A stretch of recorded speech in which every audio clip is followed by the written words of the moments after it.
pamangkin. So, ang gagawin namin guys with my pamangkin since katatapos ko lang naligo. So, itatry natin si pamangkin guys na tusukan niya yung tenga ko. Lagyan niya ng isa pang butas para malagyan ng panibagong ano sa Tagalog ng Arios? Earrings. Yeah. So, ngayon, subukan natin guys kung kaya ba niya.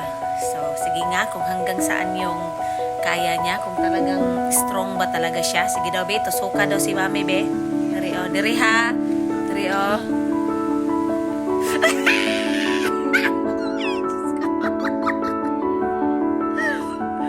Pero nga, ha. Tapos lakon dyan, di mo. Ala, sige daw, be. Hinaya, ha. Hinaya, ha. Ayaw, dito, ha. Opo.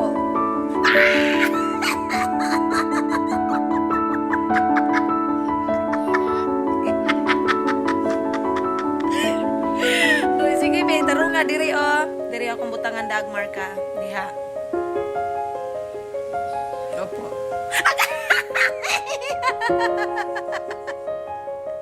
Mutusak jud ka? Taro nga, ha? Naguyog-uyog daw siya. O, sige na. Naguyog-uyog daw yung kamot. O, sige. Opo.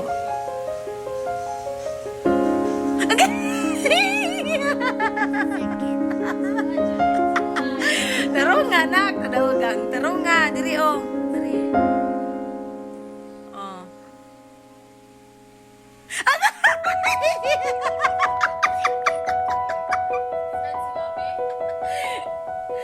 Tusulog din ko na. Ano? Sige, oh. Tinuod na dyan. Oh, dali, ah.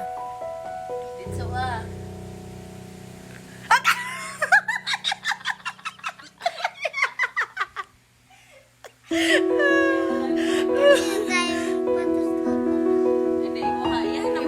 Ibuha na po, be.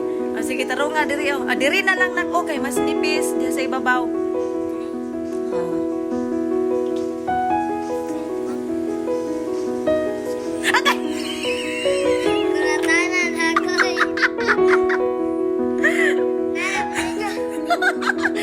sige, dali, ah.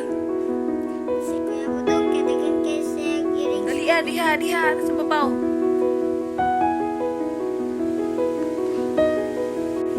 Take 2 po kami guys. Ito seryoso na to. Sige na.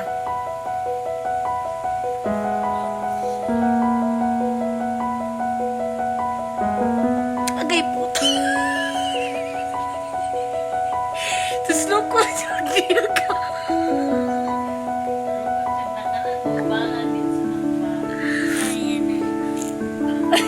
Alam mo, tinuod. Bilip juga ni bata. Sige nga, be. Matay. Pula na siya. Sige na, oh.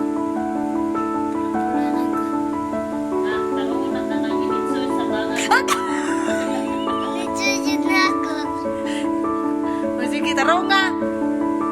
Tanawa nga. Oh, sige, napod. O, dali, tanawa mo, ma. Agay!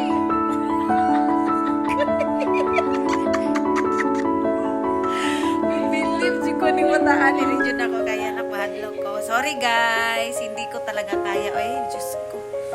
Ikaw na po, be. Dili itong sulayan, be. Dali ba? Dali, be, itong sulayan, be. Dali sa nose, dali sa kilid. Dili na ako kaya, guys. Sakit